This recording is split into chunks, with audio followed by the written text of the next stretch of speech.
The Curatorial Collective Course comes at a very, very important moment in, when we think about the development of the art scene, not only in Saudi, but in many other places across the Arab world, but also in dialogue with other curatorial practices in other places in the world. It's not just about the Arab world. I think the role of the curator, the importance of kind of understanding what it takes to kind of bring together different types of people, whether it's artists, lenders, institutions, the public, and kind of create an experience, create an opportunity for all of these people to come together in a meaningful way and generate new ideas and new conversations is super important. And I think having had the chance to be involved in leading and designing this program has been a truly, truly eye-opening experience, because it makes you rethink what are the priorities, what are the essential needs that younger curators have at the moment for them to be able to, step it up to the next level and be able to provide a meaningful service to their communities at large.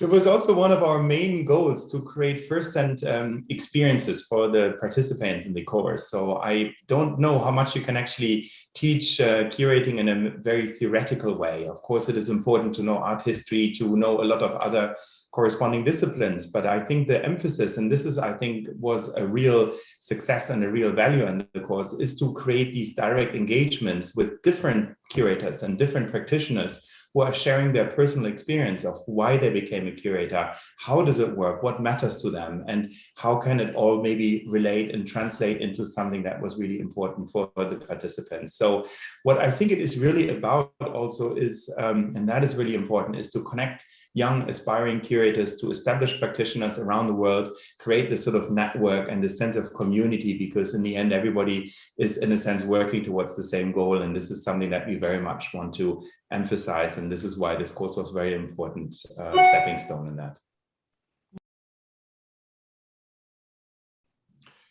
I think that one of the objectives from the course was to introduce the young curators who participated to a different kind of a range of approaches to kind of be able to see how different curators arrive to the conclusions they arrive to in terms of making certain decisions pertaining to their exhibitions, to the communities, to the institutions.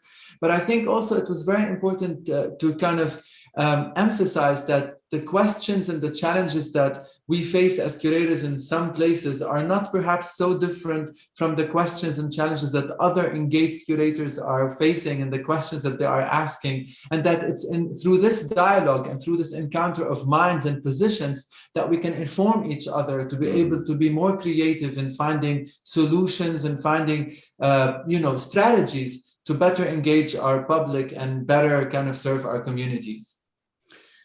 I think one of the really great things that we were hoping for, and I think this transcended throughout the sessions with the participants, is that we wanted to stress that there is not one way of being a curator. There are so many different projects, so many different environments. What young curators now trying to achieve in Saudi Arabia is, of course, very, very different from when you're in the United States, for example, where there is a very established network of museums and institutions. It's a very different kind of artistic landscape. And I think that is something that we were highlighting.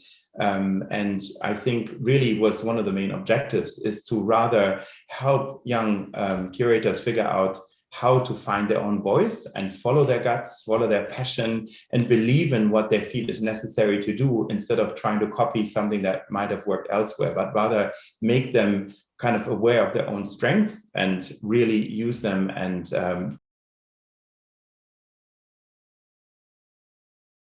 I think that the selection process for us was kind of guided by two criteria. First of all, we wanted to work with younger curators whom we felt were at this point in their careers where that particular opportunity would give them the push to take it to the next level. So they have enough experience, but they're also perhaps still lacking certain tools or a certain connection to certain ideas or certain individuals. So that was kind of like one of the criteria, that this could really be a good stepping stone for them to take it to the next level. And then the other criteria was to look at their practice and look at their aspirations and kind of gauge with how they felt what they were doing and what they were proposing was meaningful and relevant and timely to the context in which they were working. So we wanted projects and we wanted curators who were truly immersed in thinking about their context, about the region and the challenges lying ahead, and that wanted to kind of respond to that. And I would just maybe add one more thing. It was also very, very important to find promising curators that are invested in the region. So they are all very, very likely, and I'm very, very sure, having met them, that they will all actually contribute a great deal to the development of the artistic landscape in the region. So whether it is by working for an institution, working within the context of the Mist Art Institute, doing their own things, but I know for sure that all of them have the region at heart and are wanting to really help artists in the region to excel in their practices in the future. Well, I have to say, one of the things that I found incredibly surprising is that everybody was always present, on time, extremely motivated and dedicated. It was a very, very engaging group. I think the proposals that we were looking at towards an exhibition projects actually started off already as all really, really great ideas. All 5 of them had great ideas, and it was wonderful to see how they even were much more elaborate towards the end of the program. So the dedication was incredible. One lecture, because one of the guest lecturers was based in Australia, one of the participants is currently in New York, and she was even up at 4 a.m. in the morning not to miss the session. So I think there was an amazing dedication in the group, and that is something that was really, really very, very wonderful to experience.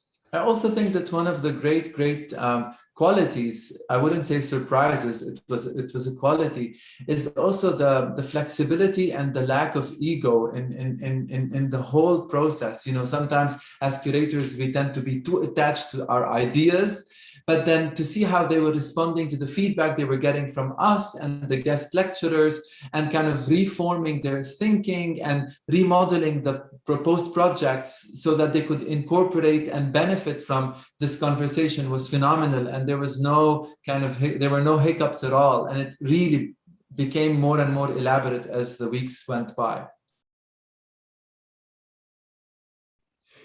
I remember one moment that I thought was a real breakthrough in one of the sessions, and that was one of the guest lecturers who was telling us how he started off in a context that is perhaps very similar to what you see in Saudi at the moment. So in Mexico, where there weren't too many fixed institutions in a smaller town, and he said something that there is no such thing as a small project or an unimportant or a small, exhibition that you work on, that everything really matters and you have to put your heart into it, and that it is really always as important, no matter how large, how young, what the context is, that you put your heart in it. And I think that is something that resonated with all the participants. You know, there is, of course, perhaps not a MoMA in Saudi, there is perhaps not a Tate or these big institutions.